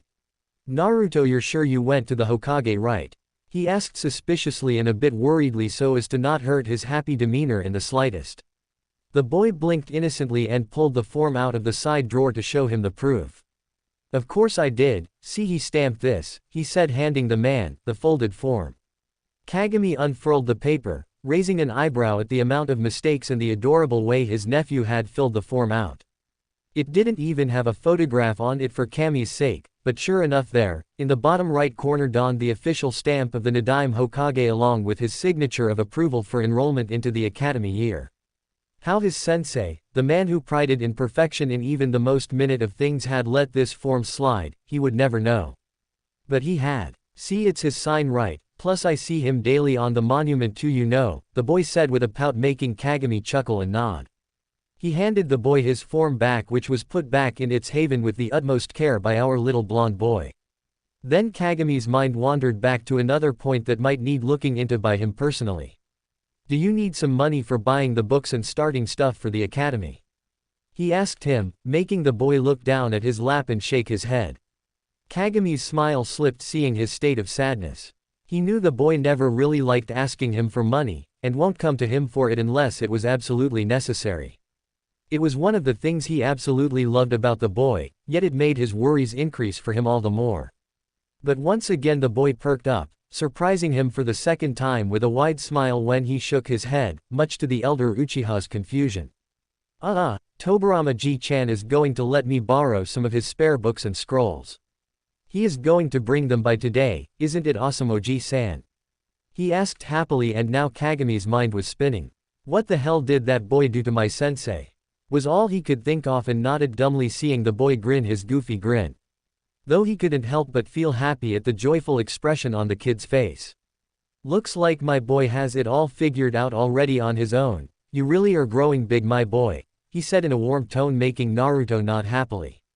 He stood up to take his leave, Naruto doing the same out of courtesy, and walked him to the door.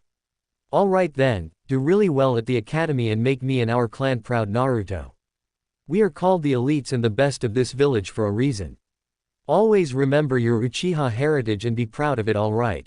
He said sternly, and Naruto smiled and nodded proudly. Hi, just you see, I'll ace the academy. Naruto boasted proudly, making Kagami chuckle and pat his head a couple of times to calm him down. The boy in turn looked sheepish and bowed politely when Kagami turned to leave.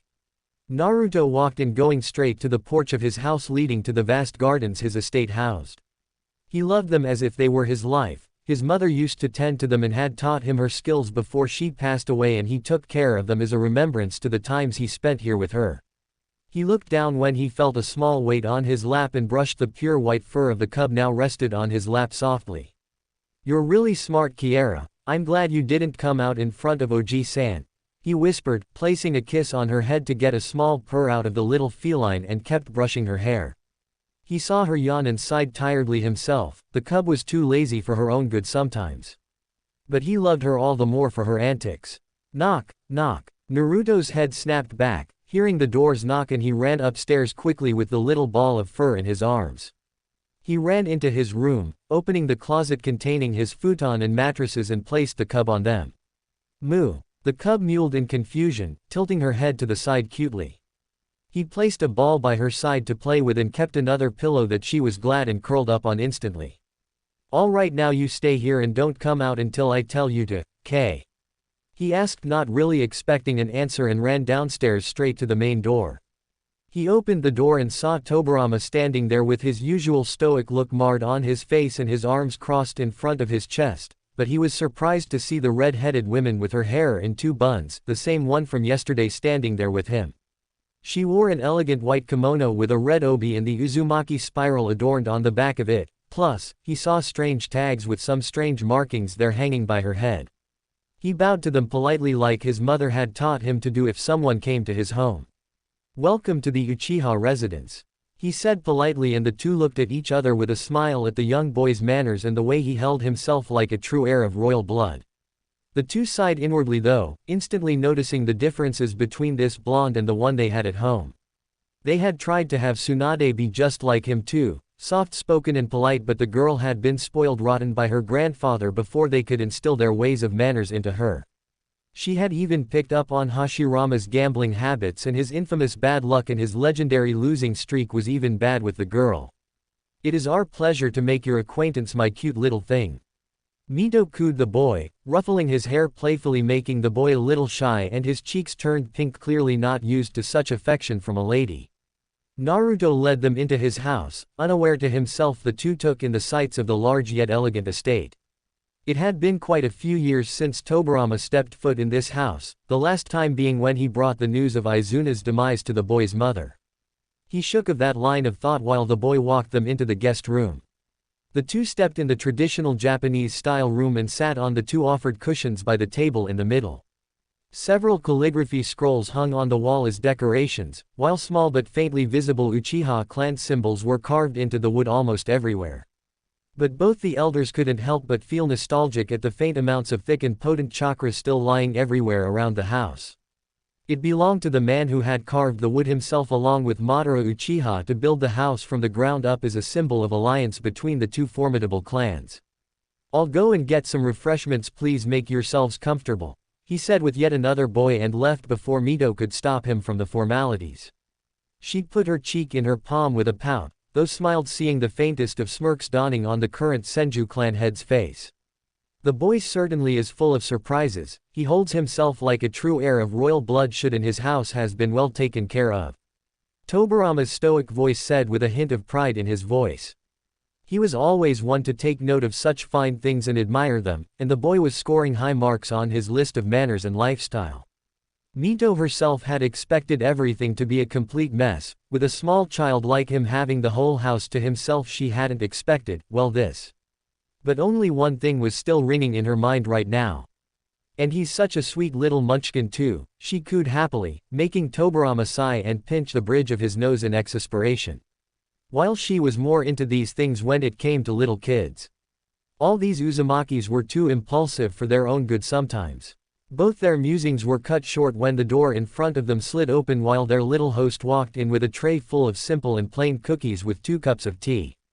He served them with a little sad smile. "I'm sorry, I only have these," he mumbled apologetically, a bit ashamed at having to serve his guests such bland-looking snacks. The two glanced at each other and dismissed his little nervousness away by picking up their cups and taking a sip of their beverages. Tobirama placed the cup down, once more taking note that the boy was sitting on his knees in a formal way rather than simply sitting comfortably like he could have.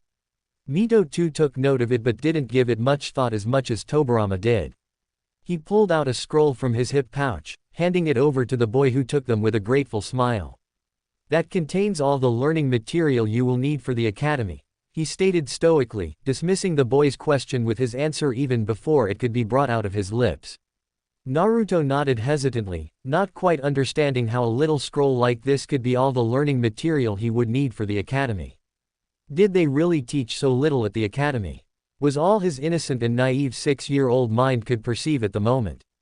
He unfurled the scroll slightly only to frown even more in confusion and looked at it inquisitively.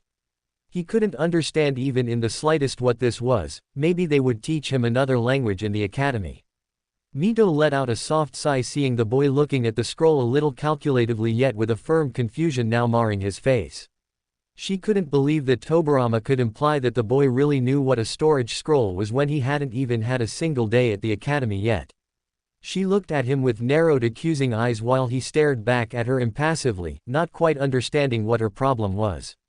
She turned her eyes back to the blonde who had finally given up on trying to understand the scroll and was rolling it back up. "Naruto," she called out, making the boy perk up and look at her questionably. She smiled seeing his wide baby blue eyes. They were such an exotic color and he looked so adorable with his narrow Uchiha features enhancing them so much. "Come on over here," she patted the space by her side. The boy, though a little confused, nodded and went to sit by her side when she took the scroll in his hands and unfurled it yet again. She scooted closer to him, startling him a bit, and put the scroll straight in front of him. "Naruto, this is a storage scroll," she explained, getting a nod from the boy who was now paying rapt attention to her. He loved learning something new and this must be some shinobi affair. Though he looked on in amazement when she placed 2 fingers over the strange symbols and there was a small poof of smoke. His eyes widened when he saw the small pile of books and scrolls now resting atop the storage scroll. Mito smiled at seeing his excited glimmering eyes and smirked slyly to the ever-stoic Senju, who had a small frown marring his face at not realizing this small fact a little earlier. Though both rose an eyebrow when the boy, instead of going for the books or scrolls concerning the academy, picked up the storage scroll from underneath them and was looking at it as if it was Kami's gift to man. Wow, how did this little scroll hold so many things? Is this scroll special? Why did these small markings change slightly? How many books can it hold? Where do you get these? He asked in rapid fire, not taking his eyes off the scroll even for a moment, and Mito was surprised that his eyes had caught the slight change in the seals with just a single glance. No one ever noticed them even after going through them for years. The kid had sharp eyes, she mused, smiling softly at his star-struck face while he was looking at the scroll in pure excitement. This Naruto is a storage scroll, she explained patiently, taking it from his hands, and he nodded, looking at her for more information that she was more than happy to provide him with. You have to pump chakra into it to store things in it, or take them out whenever you want, she explained, making him nod, but not quite convinced with her vague information which she picked up on in an instant and grinned. She loved explaining things regarding fuinjutsu to anyone willing to listen. It was such an obscure and unknown art except for members of her own clan. She pointed her fingers on the strange markings, tracing the expertly drawn kanji over them to start her explanation. These strange markings are kanji, as you can see, and some are seals or special markings that belong to a very rare and obscure branch of the shinobi arts, fuinjutsu. These seals hold the things stored in them, placed by the user in the small and confined space of the scroll. Not that the scroll in itself is special. It is all in these seals, she explained patiently, and now the boy had a satisfied smile on his face, liking the little details in her explanation, and was still in awe at the power of these small seals, as she called them. Sugoi. They must be so powerful. If these little small markings can hold so many of our things in a simple paper scroll, then the complex techniques in this branch would be amazing too, he whispered, gazing at the scroll with a spaced-out look, not noticing the wide eyes of the adults who were staring at him in stunned silence.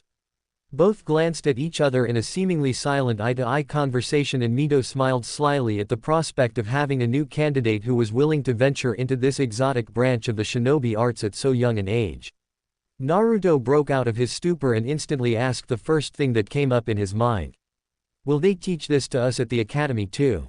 He asked innocently, but the hope in his eyes wasn't lost to either of them. Tobirama shook his head, breaking his heart a little at the thought of not being able to learn them in the academy. Naruto, fuinjutsu is a scarce and rarely practiced art that not many venture into of their own accord, Mito spoke in her warm voice, making him nod sadly. But he was still confused at her words. But why is that? It seems so cool, he whispered, looking at the storage scroll in front of him longingly.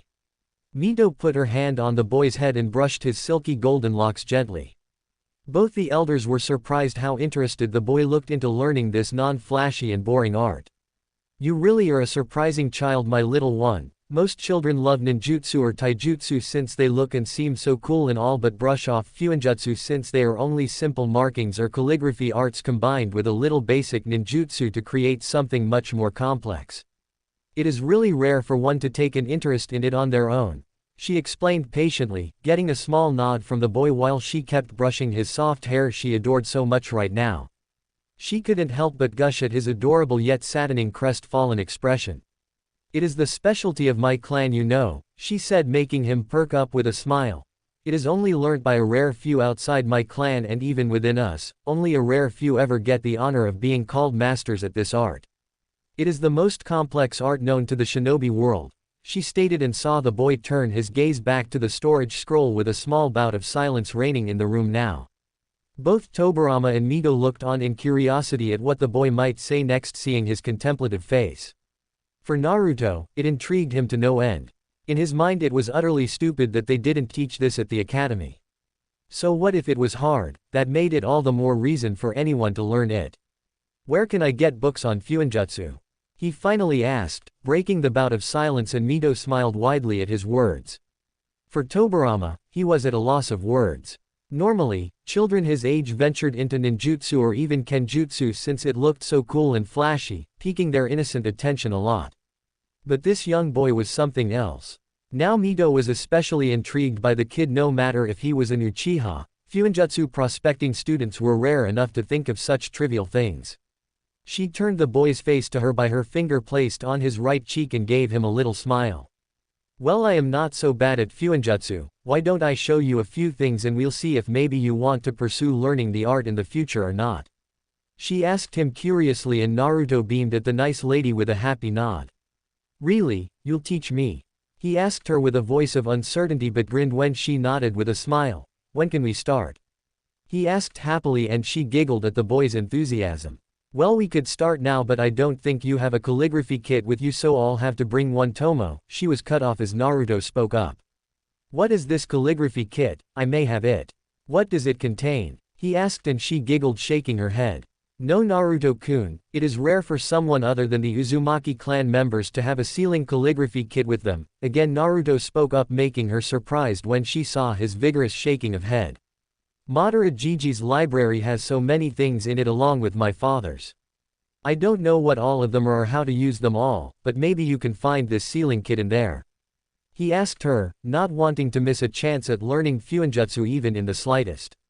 Mito was surprised but the idea now certainly seemed plausible, and she nodded at the boy who smiled happily and stood up while taking her hand in his own.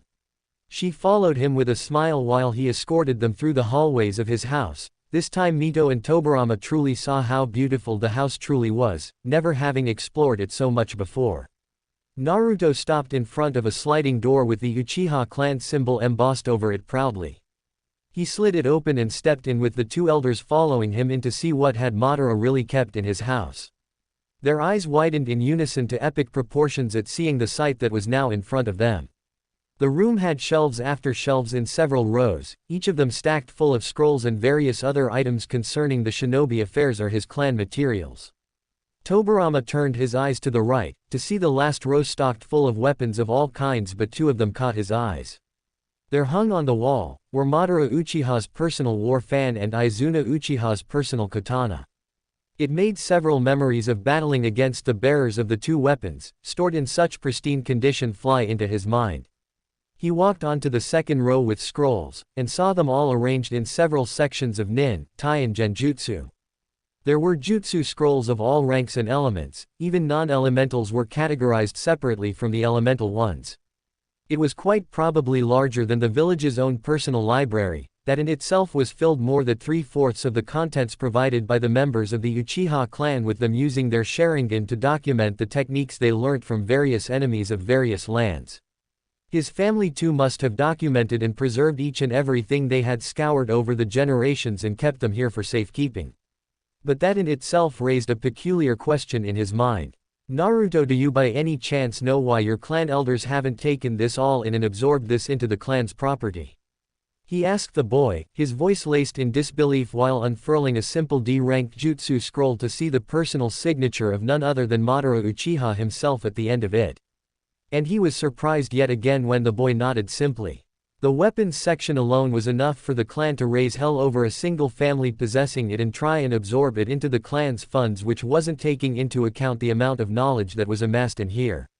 Mito too was shocked herself that the little boy knew of the reason why his clan hadn't pulled it in themselves and absorbed it for the clan's strength. Hi. Ka-chan told me when she brought me here sometimes, he whispered, sadness clearly lacing his voice. Only someone closely related to our family can enter this room. I don't know how it is, but she told me that this room recognizes our blood and chakra signature and only when it sees that it is someone from my family can they enter it.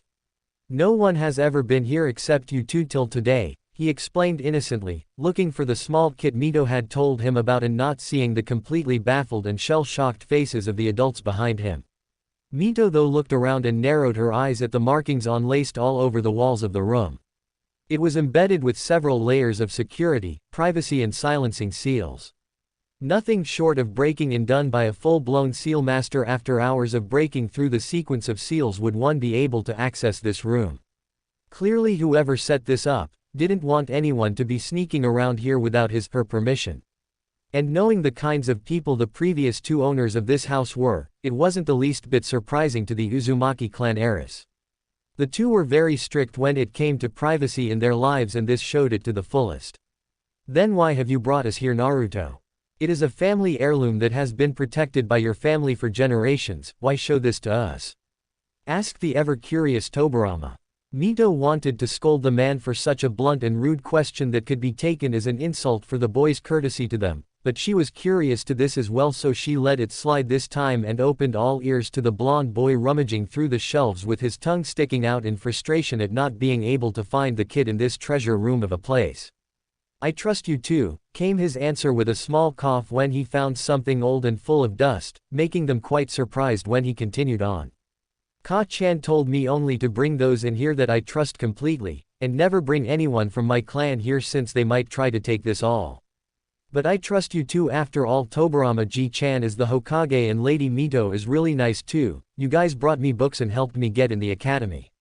Lady Mito even offered to teach me. No one's ever been this nice to me," was all he could say when his shoulders were caught and he was turned around only to gaze into the warm violet eyes of the crimson-haired woman. "Naruto, don't call me Lady Mito," she whispered softly, cupping his cheek in her hand, and loved the affection with which he looked at her, laced with his complete confusion at her words. "Call me Mito-ba-chan from now on, okay?" she asked gently, and he nodded, a bit embarrassed when she scooped him in her arms for a hug. She walked with the boy through several shelves, her face still showing surprise at finding some basic level Fuinjutsu scrolls stacked in the shelves too. She was guessing that this sealing work was quite probably done by Madara himself. Toburama though was scouring through his particular interest, ninjutsu scrolls. He hadn't found anything that had piqued his interest for now, and for the life of him there wasn't even a single forbidden jutsu scroll in there. For that, he was glad as well as disappointed. Glad that a kid as curious as him didn't have dangerous things to tinker with in his leisure time, and disappointed at not finding anything particularly of interest to him. "Naruto, you say you haven't brought any Uchiha here?" Toburama's voice rang through the room, getting a simple nod from the boy. Toburama nodded in affirmative, gazing at the jet black blade encased on the wall, safely making him remember his battle with the last Uchiha clan head. "That includes Kagami too, right?" he asked, and got yet another nod, surprising him quite a bit knowing how close he was to the boy.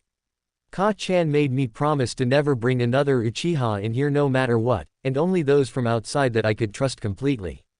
So I didn't tell Kagami Oji-san since he is an Uchiha." He spoke innocently, and Mito smiled at the blind faith the little boy had in them. Toburama too was happy, but the boy was quite naive right now. Any clan, no matter who it was, would give just about anything to get their hands on the things collected in this room to get a chance at increasing their own strengths. He himself had half a mind to absorb it all into the village archives, but he couldn't touch a family heirloom like this from a boy to whom it meant the world. Mito crouched down and looked him straight in the eyes with a serious look on her face. "Naruto-kun, now you have to promise me another thing just like you did for your Ka-chan.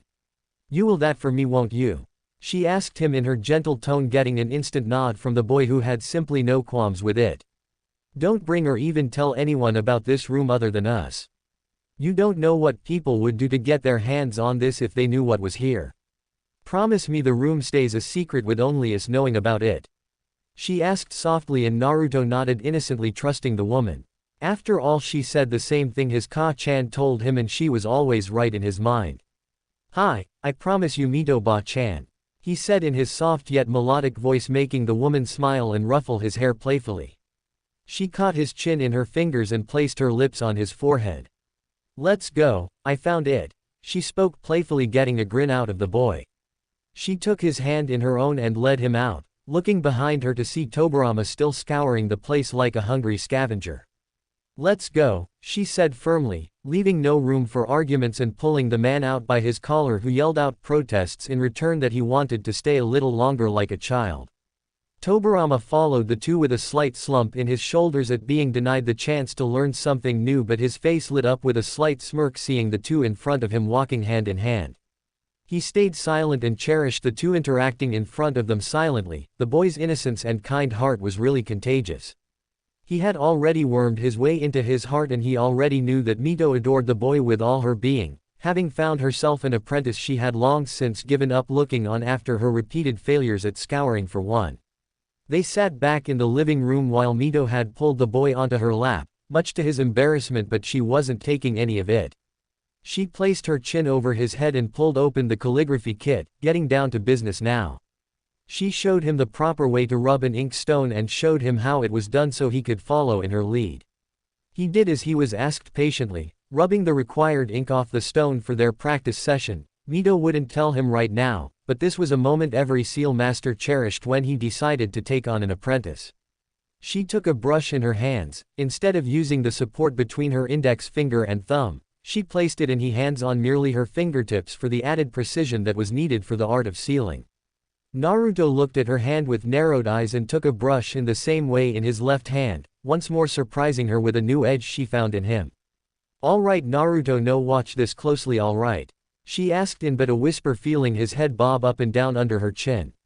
Her hand expertly traced the kanji for fire on the blank sheet in front of her. Naruto tried to do the same, though his ending strokes came a bit sloppy, as was expected of someone trying their first hand at the art of calligraphy.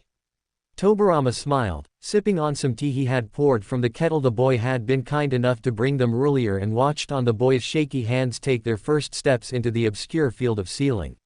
He was still surprised that even after 2 hours straight of silent whispers and the finesse-laced brushwork, he didn't seem to be letting pee anytime soon.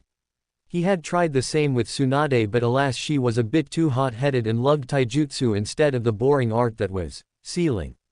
Mito noticed it too, glancing at the clock to see how late it truly was, and caught his hand with the brush, kissing the back of his head gently to halt his calligraphy session for the day.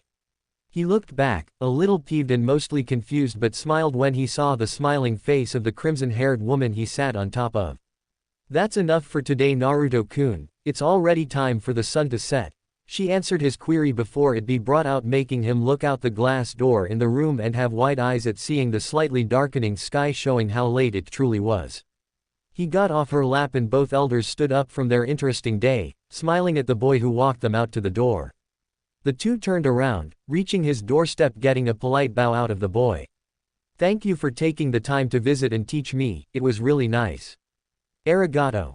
He spoke in his soft tone, making Mito crouch down and poke his nose playfully. "Thank you for having us, my adorable little thing. Now you come to my house tomorrow after academy lets you off and we'll start off where we left today, alright?" she asked, making the boy beam and wrap his arms around her neck, making her giggle and hug him back equally happily. "But where do you live, Ba-chan?" he asked after a moment, realizing he didn't even ask for her address as of yet. "Just ask anyone near the eastern ends of the clan districts for the small Uzumaki clan compounds and you'll be hushed up to me easily.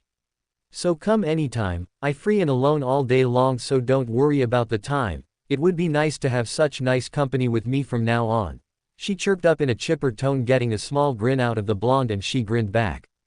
Tobirama, not a man for many words as usual, said his simple goodbye, and left with a curt nod of gratefulness for having them at his place.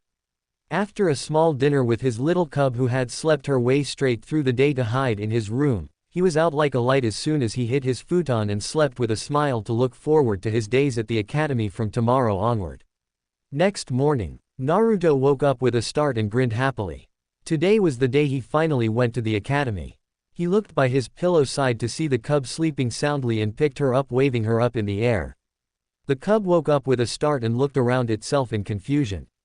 "Moo," it mewled when Naruto had started rubbing his cheek with hers and she nuzzled herself against her master. "Today's the day, girl. I am joining the academy today," he chirped up, rolling his futon up and placing it in the closet.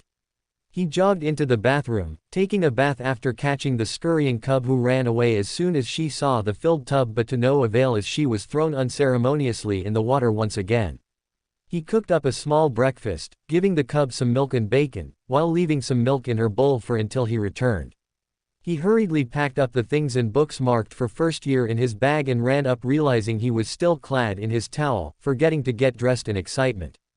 But today he ran into his parents' room. Walking in, he felt a little sad at seeing the lonely room and some wrinkled sheets lying on the bed. He hadn't made the bed up ever since this room lay vacant. It gave him a little remembrance for his parents. "I'm going to the academy today too, San. Wish me luck," he whispered to the walls and walked to the closet in the room. Instantly he saw clothes stacked up in rows neatly in a layered way, having 3 rows of them ranging from all sizes. His father bought clothes and either wore them once or simply kept them in storage since he didn't like them when it finally became the time to wear them. So they were mostly in pristine condition, thus the reason he never got worried for buying any clothes. But he dared no touch anything that looked like it had seen some life. Those were precious and he cherished them for life. He picked out a brand new looking white full-sleeved shirt with a high collar having emblazoned the Uchiha symbol on each of its ends and a small emboss near the back nape of his neck. He put on a pair of blue pants and some blue sandals to go along with them. This was apparently the look he had seen his father wear in pictures, and it made him happy he could look like him even just a little to try and imitate the man. He swung his side back on by his waist and ran down to see the cub waving its tail while waiting for him at the doorstep. He picked the cute thing up in his arms and brought her to eye level, getting a curious stare from the cub, who leaned closer and licked his nose to get a giggle out of him. "All right, girl, now I'll be back by evening. I've put the milk in the kitchen in your usual bowl for lunch and some spare meat I cooked for my sandwiches. So take care of the house while I'm gone and don't make a mess of the place, Kay?" He asked, but got a simple tilt of the head to the side while she licked her nose with a yawn, no doubt oblivious to his words. He let out a soft sigh and dropped the fur ball down on her feet, who ran into his room, no doubt to sleep, and he walked out, shaking his head with a smile. At least someone waved him off from home on his first day. He couldn't help but think in happiness and ran into his clan's streets towards the academy with an extra hop to his step.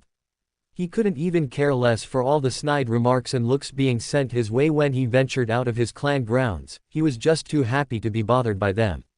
Konoha Ninja Academy. Naruto walked up to the main gates of the academy, but was surprised when he turned the corner only to see the whole area in front of the gates completely barren and devoid of life. He had expected many children and their parents to wave them off, and he checked the time on a street's clock to see he wasn't late. It was still 9 and they were supposed to be at the academy timings at 9:30, so he was a little early in fact. He walked into the building, looking around the hallways which were going to be a big part of his life for the next few years with unbridled curiosity. His heart soared when he heard the several hushed voices coming through the closed doors, making him smile. He walked to the assigned room number he was given when Tobirama had given him his assigned form and took a deep breath, standing outside the door with a smile. He slid it open, instantly turning nervous when he saw the population residing in the room clearly wasn't what he was expecting. The parents were in there too, along with their children, and all eyes were on him as soon as he opened the door. But he saw most of them narrowing their eyes at him after a moment, and he looked down a bit to ignore them, but it still hurt him to see those on his first day. "Can I help you, young man?" He was startled by a male voice when a man wearing a green vest and shinobi clothes along with the village's headband stood in front of him with a start. Though he did smile a small relieved smile seeing the man's warm smile and kind eyes looking on at him in pure curiosity. He pulled out his signed form, handing it to the man, who took it with a curt nod. "I am assigned to this class, sir." He spoke softly and as politely as he could, making the man smile. He turned his eyes back to the blonde with a raised eyebrow. "Then why are you so late? All children were supposed to be here an hour earlier with their parents for an introductory orientation. Didn't the lady handing out the forms inform your parents of this?" he asked, making Naruto look at his feet and shake his head negatively. "I don't have any parents, and my form wasn't taken from the academy, sir. Someone gave me an extra," he answered the man's question in his soft voice, making the man turn a bit saddened at his reply. An orphan, such a small age at that, he thought sadly, and nodded at the boy. He looked onto the details of the form he was handed. He rose an eyebrow reading his clan name, quite happy he had got an Uchiha to teach. Though they did narrow in dangerously on the paper when he read his father's name on the sloppily filled paper. His gaze turned up to the boy, now with a slight glare instead of the warm eyes he had treated him earlier with. "He is related to them, huh?" he thought venomously, while the blond boy in question was now looking at his feet to avoid those venomous eyes glaring at him. He put the form down for him to take back. "Go and take a seat," he spoke dismissively while Naruto trotted away from the man who wasn't the least bit amused at his presence right now. Instantly his heart broke, seeing all the parents and guardians pulling their children away from him harshly as if he were the plague. His eyes watered hearing their hushed whispers telling their children how he was a bad boy, and to stay away from him since he was nothing but trouble like his forefathers before him. He stood all alone in a corner and stared at his bag with a bitten lip to control his tears from falling. The teacher told them all to take a seat when the bell rang and the parents started making their way out. He walked up, instantly seeing all the children covering the seat by their sides with their things so that he could not sit with them. He ignored them all and walked up into the corner seat by the window with a small sad smile. Looks like I won't be making any friends anytime soon, he thought sadly, looking up when the teacher opened up his register and started calling out rolls. He looked out the window at the bird's nest in the tree knowing his name would be in the end with his surname being Uchiha. Swish, clack, huff huff. Naruto looked back, his cheek resting in his palm at the sudden commotion that had made its way to the door of their classroom curiously. It was a huffing blonde girl, with hair a little less golden than him and hazelnut honey brown eyes. She was wearing a simple white thigh-length kimono and her hair were done up in a high ponytail. Sorry sensei, I slept it, she mumbled her apology quickly, panting while she walked in and handed the man her scrunched-up form. He read it and his eyes perked up when he read her surname along with her parents' and guardians' names in it. He handed her the form back with a smile, forgetting any and all scolding or punishment from the shock of having just had the heir to the prestigious Senju clan walking in. She trudged up the steps, seeing a couple of empty seats by some children still available. The first one had a boy with a smug and prideful smile along with 2 red tattoos marking his cheeks. She ignored it, and walked up leaving a seething Inuzuka there who was quite angry at being dismissed so simply. She saw yet another seat, this time belonging by a boy who had the classic onyx black eyes and hair and that same high almighty attitude she knew too well about. Uchiha, she thought with a frown and ignored this seat almost immediately. Her eyes scanned the room, finally resting on the back corner of the class where a blonde-haired boy sat, with peculiar baby blue eyes she hadn't ever seen before.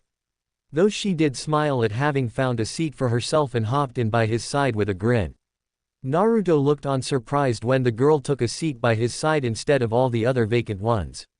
But he was even more surprised when she placed her bag in her desk sloppily, with its handle half hanging out and turned her gaze to him with a wide smile. Hi, I'm Tsunade, Tsunade Senju. Nice to meet you, she trailed off putting her hand forward for him to shake. Naruto had a wide smile himself as he looked on at the offered hand and nodded, beaming in joy. I'm Naruto, Naruto Uchiha. Nice to meet you too, he trailed off halfway in his words when the girl pulled her hand back with a huff. He pulled his hand back and looked away towards the window to hide his misty eyes, filled with unshed tears threatening to break free of their confines. She hated him too as soon as she knew his name. He didn't glance in her direction for the fear of aggravating her any further than he already might have done. Tsunade was surprised when the boy had extended his hand along with an introduction even after hearing her full name.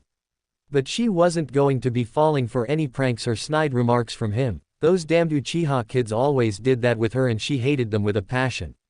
She did feel a little sad though when she caught sight of his sad gaze while he stared out the window. She had half expected some sort of arrogant remark or a reverse taunt but nothing of the sort came from the boy. He sat in silence with her doing the same, and looking back to the front with a blank face. Her day couldn't start off any worse than Tsunade Senju. The voice rang in the room making her ears perk up at her teacher's call and she called out a hi, and concentrated on the man now. Naruto Uchiha. She couldn't help but see the small glare the teacher sent her side partner's way when the boy mumbled a soft hi, and looked away. Alright class, we'll start with some history lessons today, the teacher called out making Tsunade let out groan inwardly. She hated history with a passion, it made her sleep when her granduncle tried to drill their clan history into her thick skull. The teacher went through his textbook lesson, while she tried not to pull her hair out in frustration to not fall asleep from that thrice-damned history lecture.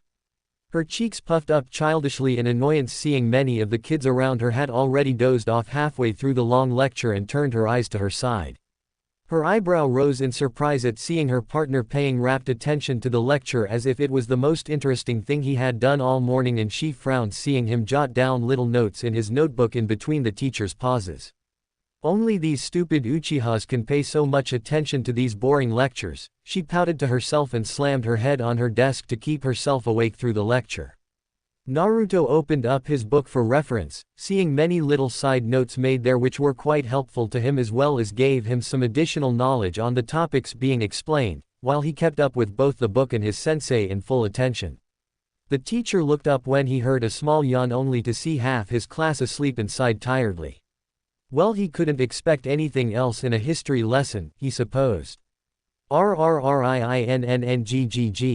The bell rang making all the children jerk awake in unison, when the teacher snapped his book shut and told them of the taijutsu lessons after the lunch break was over. Naruto packed his books and took out his sandwich, unwrapping the plastic wrapping and munched a soft bite out of his self-made lunch. Everyone pulled out their homemade lunches and bentos.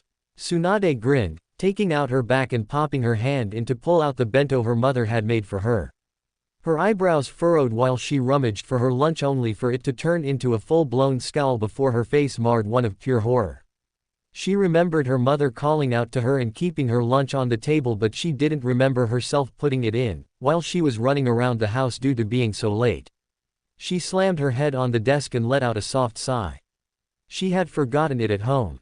Naruto looked to the side after hearing her sigh and was a little confused as to why the girl hadn't brought out her lunch yet.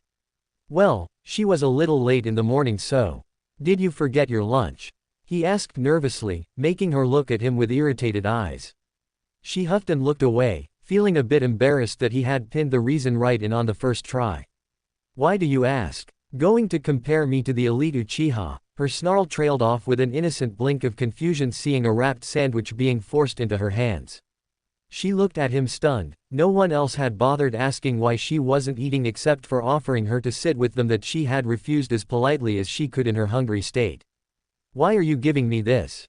She asked in a baffled voice, figuring it must be some sort of prank while Naruto had his innocent look on her and gave her a blink of confusion. Well, we do have taijutsu lessons after lunch, he pointed out, making her nod, but not quite getting his point, so it will have a lot of physical training and you'll need our energy. You wouldn't be able to go through them on an empty stomach. I brought an extra with me in case I got late for home, so you can have it if you want, he told her and went back to munching on his sandwich in silence. The silence was eating away at Tsunade's heart while she stared at the food in her hands with a bitten lip. The guilt was eating away on her now. She hadn't even talked to him nicely yet he was the only one kind enough to see her plight and offer her his food.